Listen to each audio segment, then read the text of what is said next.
River, Michigan. When someone says the word downriver, what is the first thing that comes to your mind? River, boats, south, birds. How about the first automobile bridge downriver? Behind me is the Grosse Ile Toll Bridge, the first bridge to Grosse Ile for vehicle traffic. Built between 1912 and 1913 by owner of the northern end of Grosse Ile, Edward W. Voigt.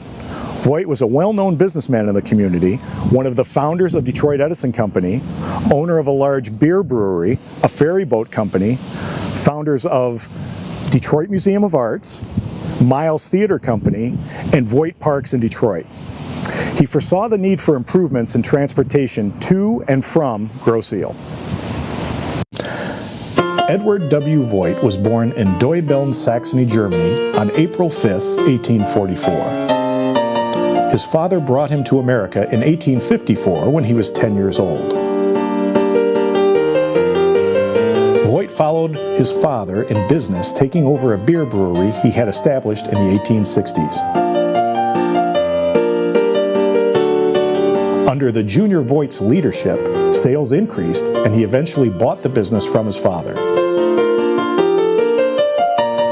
His product soon became one of the most popular in the city, and the capacity of his brewery grew from 3,000 barrels annually to more than 43,000 barrels, which was then the largest brewery production in the state of Michigan.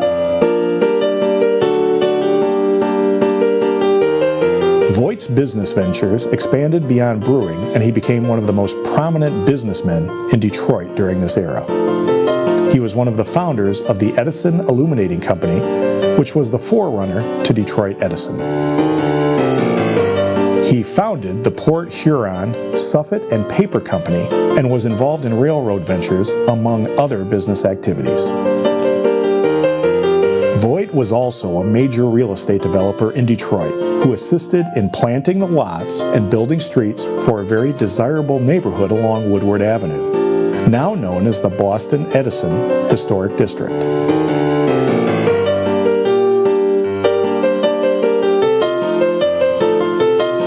On Grosse Ile, Voigt owned and ran a large horse farm known as the Island Homestock Farm, which was located on part of the 400 acres of land he owned on the north end of the island.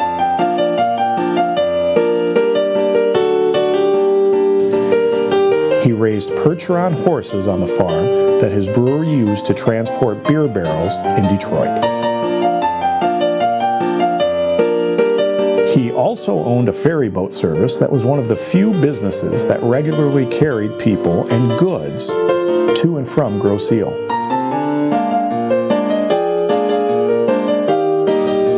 Voigt transported his Percheron horses from the farm to the mainland with the ferry boat. This experience became an ambitious plan to build an automobile bridge on the north end of the island. He felt the automobile bridge would make it easier for the transporting of the Percheron horses to the mainland, while also providing Grosse Ile residents with a much-wanted way of easily and quickly accessing the island with vehicles.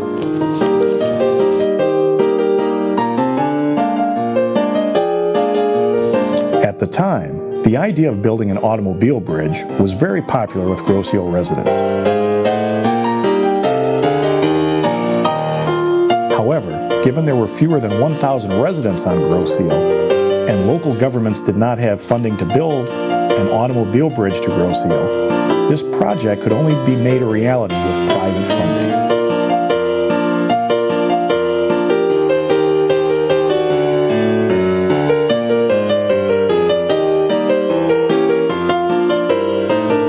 Voigt took on the challenge by obtaining the financing and forming the Grosse Ile Bridge Company on May 1st, 1912, to build the Grosse Ile Toll Bridge as a self-sustaining enterprise that would serve the public. Voigt was the first president of the GIBC and owned 99% of the shares.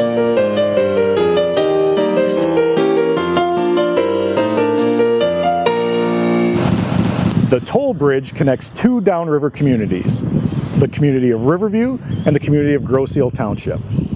The bridge consists of 900 tons of steel and is over 3,100 feet long, starting over at Riverview at the narrow area and continuing on to the large causeway in Grosse Ile.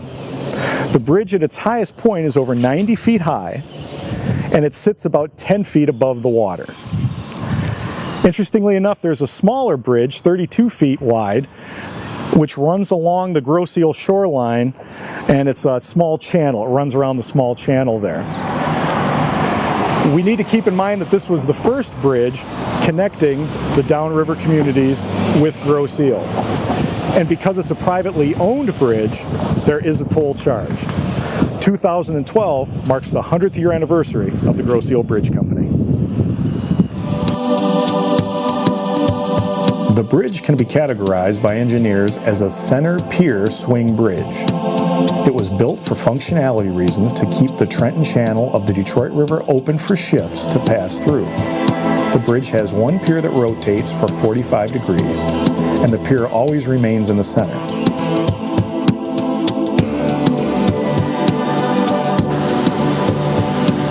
Historic bridge expert Nathan Holt arrives for a visit to explore the bridge construction in a deeper level.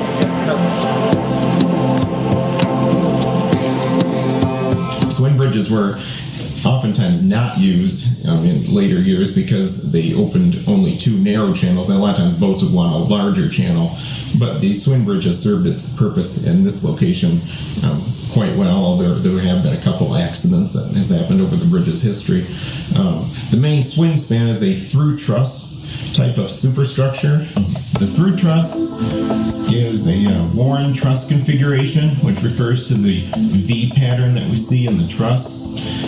A truss is a series of triangles which are hooked together to form a series of triangles that strengthen the bridge and provide for a strong load carrying ability on the bridge. The pieces are connected together with what we call connections, and in this case they're what we would call riveted connections, which means they are connected together with rivets to what is called a gusset plate, and it provides a very rigid connection. It works good to support load. And this particular truss has the riveted connection because it was built in 1913, and in this period they were able to rivet these parts together and create a very solid connection. This was a change from maybe 10, 20 years ago when they were more commonly pin connected, which means they were much more loose, and they were easy to assemble though, and that's why they did that in the past. So in some ways you might say this bridge represented the cutting edge of technology in terms of truss design. However, as a swing bridge it would have been more of a traditional design, and swing bridges were becoming less popular because of the bascule type of bridge, which would actually raise up and open like this to create a open channel without that pier in the middle of the channel, so it gave boats more room. So in some ways the swing bridge was an older design that they were falling back on and combining it with the new technology of riveted connection. The bridge also has, in addition to the center pier swing span, 4 through truss approach spans, 2 at each end on either side of the swing span. These also follow a Warren truss configuration. Specifically, it would be called a polygonal Warren truss configuration, which refers to the arch shape on the truss, which is created by arranging these series of straight beams at different angles to create the appearance of an arch shape. The bridge also has a series of approach spans in addition to these. On these plans you can see a series of short spans listed as a trestle approach. The bridge also originally had, separately, a pony truss span. A pony truss referring to a much smaller type of truss that doesn't have overhead bracing that you would drive through. This span has been replaced in recent years, but it was part of the original design. Another aspect of the original design that is included in these plans that never came to be was the sidewalk. The original plans outlined the sidewalk, but it was not specified to be built originally. It was something that they were able to add later if they wanted to.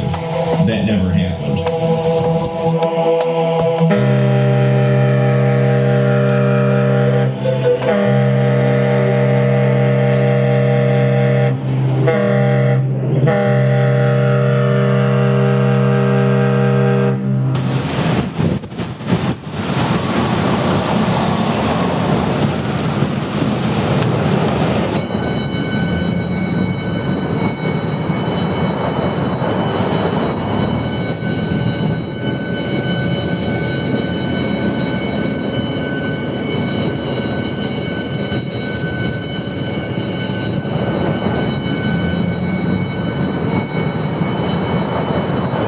time it takes from the bridge opening to bridge closing for a small craft is usually about 5 to 6 minutes.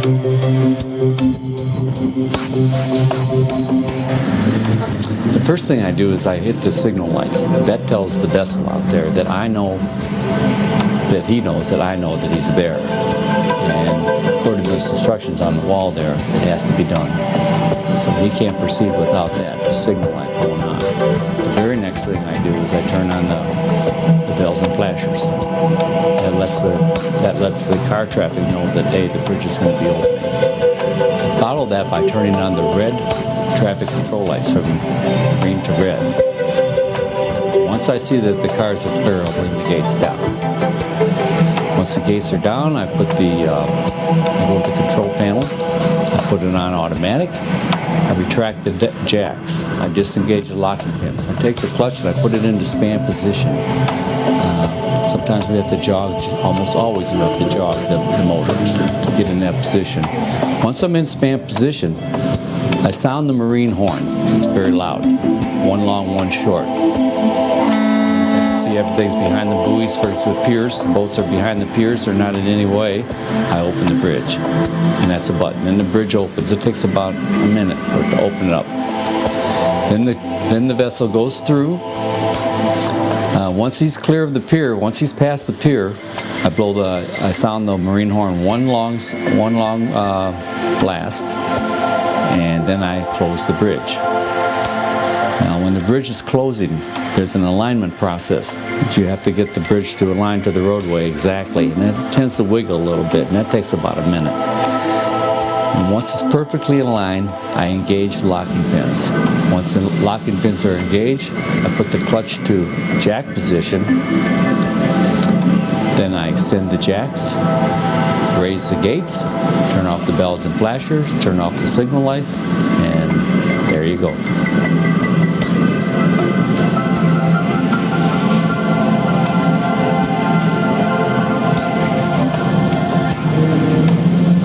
Have a big freighter, it could be like 20 minutes because you open it up very soon because he can't stop, and it's a lot of weight. You know, there are thousands of tons of in that ship there, and it's not like a car. He can't stop. So we open it well. As soon as he commands us to open it, we open it.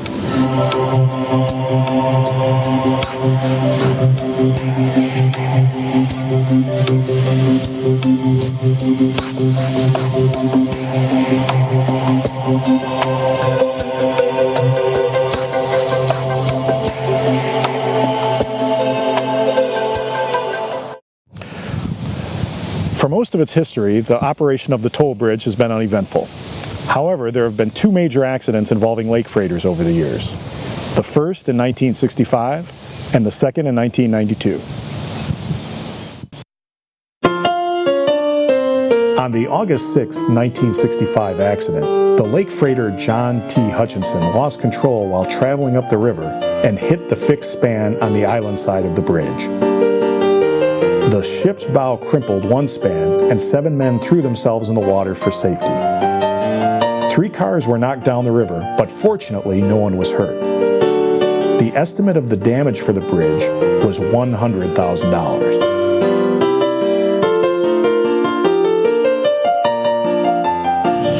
My name is Bill Heinrich. I lived on Grosio for 83 years, almost 84 years. I was retired at the time that the 1964 accident happened. I retired very young. I built a boatyard in Gibraltar. I had a boat in my boathouse on West River Road. I received a phone call. A freighter had hit the toll bridge. I was always very, very interested in the toll bridge because one of my father's uncles was one of the founders of the toll bridge. He was the first treasurer. And I got in my Chris Craft 22-foot sea skiff and hightailed it up here to the toll bridge to see what was going on. Unfortunately, I was too late. The freighter had been towed away, and the Coast Guard boat and several other cruisers were mulling around. I took my camera with me, thank God, and I took some color slides. there was 3 or 4 cars on the the east span of the bridge, the Grosse Ile side of the span, that had been knocked in the water, and the cars were mostly in the water. So I snapped quite a few pictures. Went home and got on the phone again, inquire about a few things. Got a hold of my friend Lee Edwards, who was president of Wyandotte Toy Company, and he had a brand new Cadillac. And he was waiting on the Grosse Ile side of the bridge. He at that time, he didn't live in Wyandotte, he lived on Park Lane. And he was waiting on the Grosse Ile side of the bridge. And he saw this freighter coming. And he said, "Oh, I know what's going to happen here." He was an experienced boater. And he said he slowly got out of his car and walked back to the span on the east side. And he said, "I got off of it just in time." And it was funny. Brand new Cadillac. He got another brand new Cadillac out of this thing. This was quite an experience. I wish I'd taken more pictures. And here, the boat accident in 1965. It was a nice day. I almost remember it like it was yesterday. It was a nice day. I was working as a dog warden and health and license inspector with the city, and the police department only had one man on the desk, which was Lieutenant Leroy Melms, and then Bob Guinea, who was a patrolman, and myself. Well, it was 3 o'clock in the afternoon, right around shift change. And Bob and I, Patrolman Guinea, were writing up our reports for the end of the day when the phone rang, and Lieutenant Melms answered the phone, and we were listening to see. We didn't know what was happening. We may have to leave and go on a run. So we heard Lieutenant Melms say, "Hi, Vince, how the heck are you?" Because we always talked to the guy on the bridge. Vince was a very personable guy, and we'd stop and say hello because this is a small town, and our routine of patrolling the town got pretty small, so we'd stop on the bridge and talk with Vince for a while. Yeah, that's how we got to know him. And he'd say, "You're kidding, Vince." "Oh, can't be. You're Vince. You're kidding me." "Is that right? You're kidding me, Vince?" And he kept going on like that. So Leroy hangs up the phone. He said, "Guys, get over at the bridge. A boat just hit the bridge." And he says, "There's people in the water over there." So we jumped in the car, Bob Guinea and myself, and we sailed over there, and we got there, and we pulled right up on the bridge. And the bridge had already, it was swung open and it stayed open, so we could only go so far and then we'd have been in the water, but they had the barricade. And we looked across the way, and on the other side, as I say the other side, there was a huge freighter. And he was just sitting there, and I looked over and I could see cars. Even when we were pulling up, we could see that the bridge the other section of bridge had fallen into the water, and we saw cars on that section just like they were suspended, not sliding into the water yet. And I thought, oh my God, somehow we got to get over there, And then right after that, I saw the Grosse Ile police pull up. And they would have had to gone in the water to go swimming. They had to pick these people up. But later we found out that nobody landed in the water. They had seen the bridge, and Vince was waving his arms frantically, get back, And then boom, they hit the bridge, and everybody went running and got off of that span before it hit in the water. The guys jumped out of their cars and everything. 27 years later, on September 6, 1992, the 730-foot freighter boat H. Lee White lost control traveling down the river and hit the bridge, got one of the approach stands and knocked them down in the river. As quoted by the Ile camera, the ship missed the east side opening of Grosse Ile Bridge by about 100 feet. The freighter was headed south to McLeod Steel in Trenton with a load of iron ore pellets. As a result of the accident, the ship was stuck in an angled position for about 12 hours, with the bow wedged against the bridge and the stern aground on the mainland. Several cars on the bridge managed to get safely off when the crash appeared inevitable. No one was hurt. The Trenton Channel remained blocked until 7 tugboats pulled the freighter out of the mud.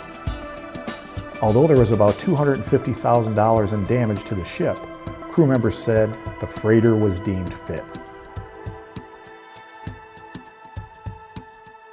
My name's Ted Kovach.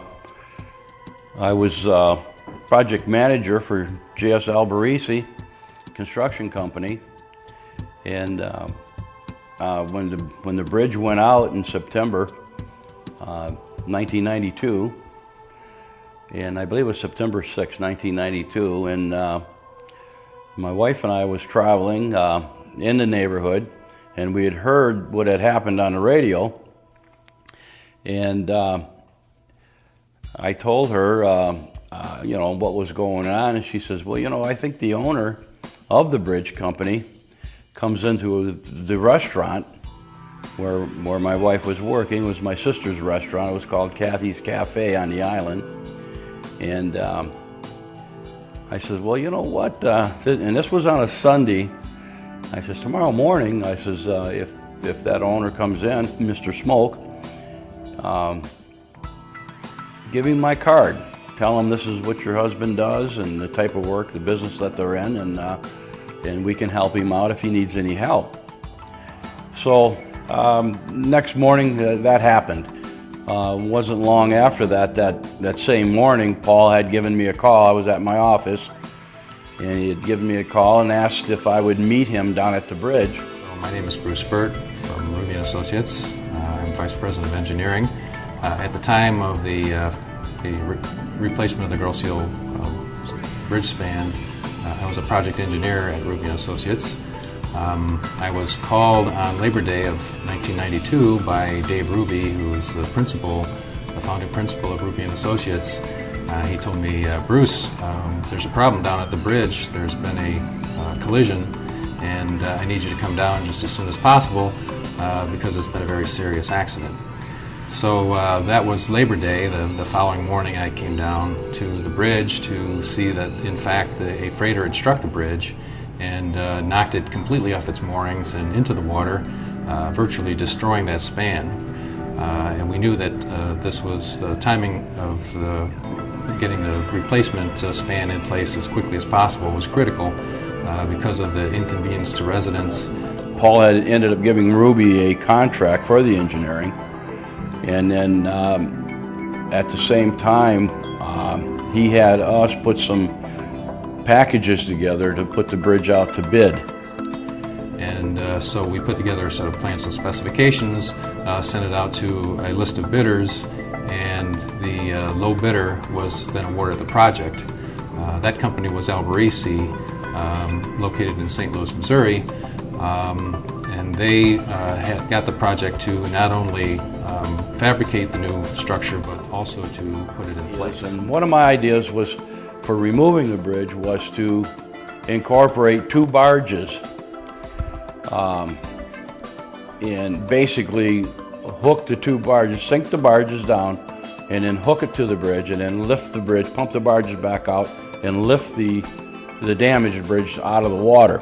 It brought it over to the land, and then we, through a series of picks where we hooked onto it and moved it in, and then we rehook again and moved it in again. We managed to get it up on shore, and we did a guesstimate on the weight because it still had the blacktop, the original decking, the white pine decking in it, and it was really heavy, and then that white pine decking was soaked because it had laid in the water for quite a while there, so it had soaked up a bunch of water. But we guesstimated that that old span weighed in the neighborhood of 600 to 700 ton. The bridge was fabricated in Albarisi's St. Louis facility.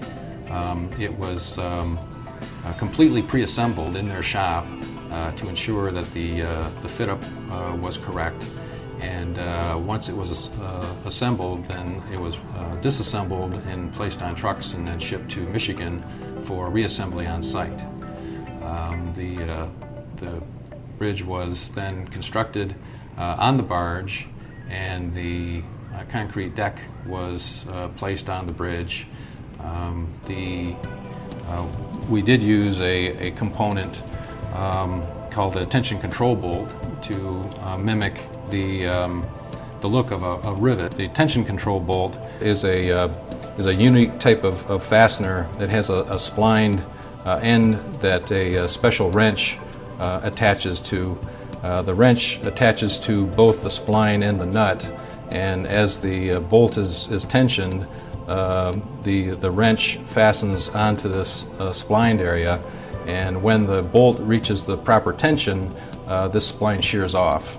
So the spline then isn't visible, and you end up with a bolt that has a button head like this that resembles a rivet.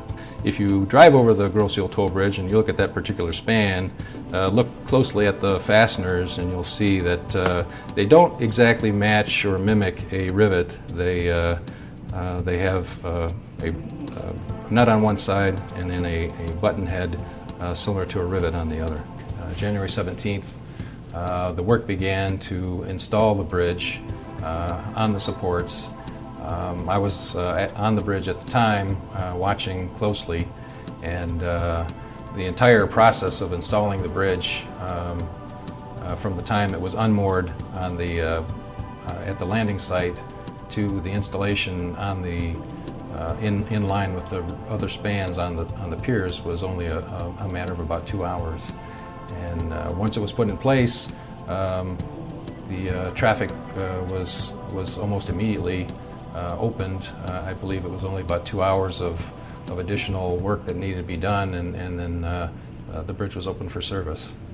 So from the time of the accident, which was Labor Day of 1992, to when it was placed in service was about 4.5 months, which, considering that it was a competitively bid project, there was an insurance company that was involved, that the bridge had to be fabricated from entirely new components and then assembled on a barge and installed in the middle of winter.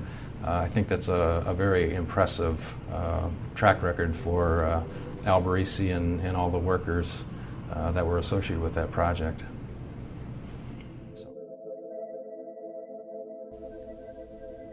The toll bridge has one of the most beautiful sights on the Detroit River.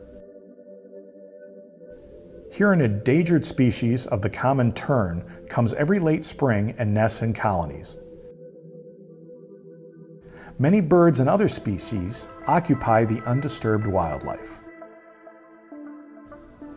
Downriver historical monuments such as this one are the hidden jewels of Metro Detroit, still waiting for their exploration from all the people who love boats, water, fishing, and sightseeing.